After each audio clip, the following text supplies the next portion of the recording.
A tyrannical minority is making life miserable in America. We call them Democrats.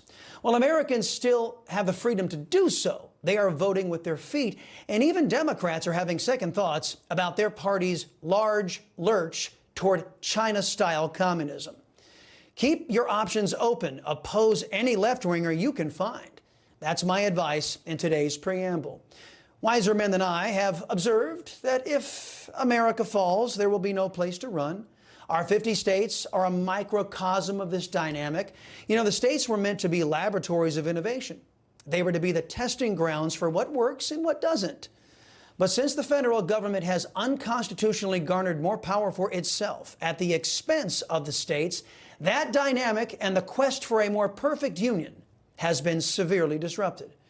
At this point, I should remind you that left-wing extremists in the Democrat Party resent this key aspect about America.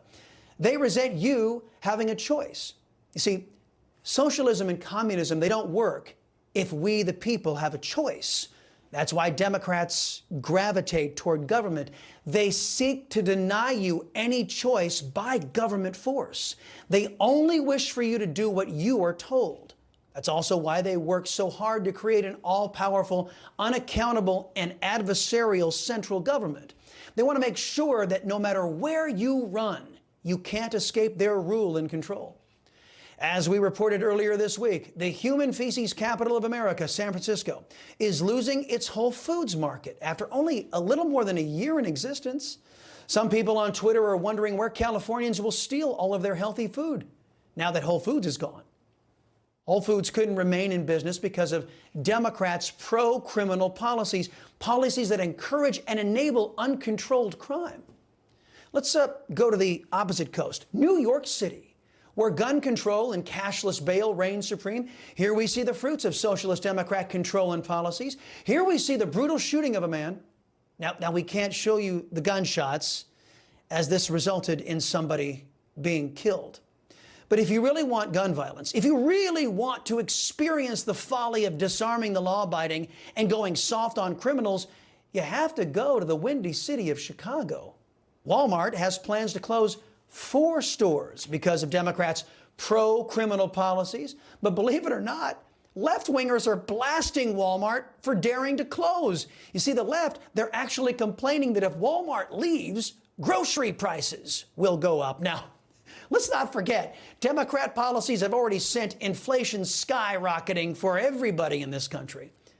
But imagine for a minute that you're Walmart. You're forced to endure unrelenting crime because of Democrats. You are losing money hand over fist, not to mention the safety of your employees, courtesy of Democrat policies. And when those policies force you to close 4 of your businesses, Democrats blame you. You know, it's kind of like the terrorist regime in Iran. They make their people's lives miserable, then they blame the United States for all that misery. It turns out that only people who are silly enough to vote for Democrats in the first place are gullible enough to buy this line of lies. As for the rest of us, we care more about our families and our country than we do about remaining under the boot of Democrat control. And the United States Census Bureau tells the tale. The data reveals that top county in terms of population loss from 2021 to 2022, just a year, was Los Angeles County in California. Los Angeles is run by left-wing crazy people, as you all know, and crime is off the charts there. LA lost 90,704 people over that 1-year period. Elsewhere in Gavin Newsom's socialist paradise, Santa Clara County lost 15,650 people, and Alameda County lost 14,840 residents. The aforementioned Cook County, Illinois, home to the city of Chicago, lost 68,314 people during that 1-year period. In New York, Queens County lost 50,112 people. Kings County lost 46,970 people. And the Bronx lost 41,143 people. Again, just between 2021 and 2022.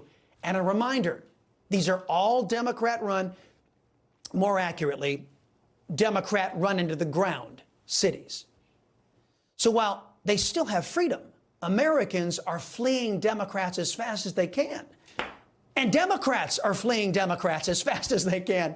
This week, yet another Louisiana state lawmaker declared he was leaving the Democrat Party. Jeremy Lacombe announced he had left the home of socialists and would be registering as a Republican. Last month, Louisiana State Rep Francis Thompson gave Republicans in that state house a supermajority after he switched his party affiliation. And earlier this month, North Carolina State Rep Tricia Cotham gave Republicans in that state house a supermajority as she dumped the Democrat Party, a party that is now the anti-American party, the pro-communist party, anti-white party, anti-faith, anti-Jewish, anti-cop, and anti-rule of law party. Now, this isn't a new phenomenon. Back during the occupation of the Oval Office of Barack Obama, when America's downhill slide really began, Obama's hatred of the United States inspired a mass exodus from the Democrat Party. During Obama's 8 years in office, the Democrats had lost more House, Senate, state legislative, and governor seats than under any other chief executive in American history. When Obama took office, there were 60 Democrat senators. When he finished ravaging America, there were 46. The number of House seats held by Democrats had shrunk from 257 to 188. There were 9 fewer Democrat governors than in 2009. Democrats were reduced to holding the fewest elected offices nationwide since the 1920s. Now that Obama is running the show again through Joe Biden, real Americans who wish to continue to be Americans are finding they can no longer stomach calling themselves Democrats. Just like the F word, the D word, Democrat, has become a pejorative in these once United States. Democrats support and refuse to condemn the #1 genocidal racist slave state on the planet, China. In short, being a Democrat in 2023 means you embrace evil. You support hate, you support criminals and lawlessness, and you work toward the destruction of America's pillars of strength, our economy, our freedoms, and our military strength. The only reason why our people are left to languish under unqualified Democrat tyranny is that these Democrats are funded, supported, and propped up by a corrupt press and Republicans who share the values of the Surrender Caucus 18. Now, look at them.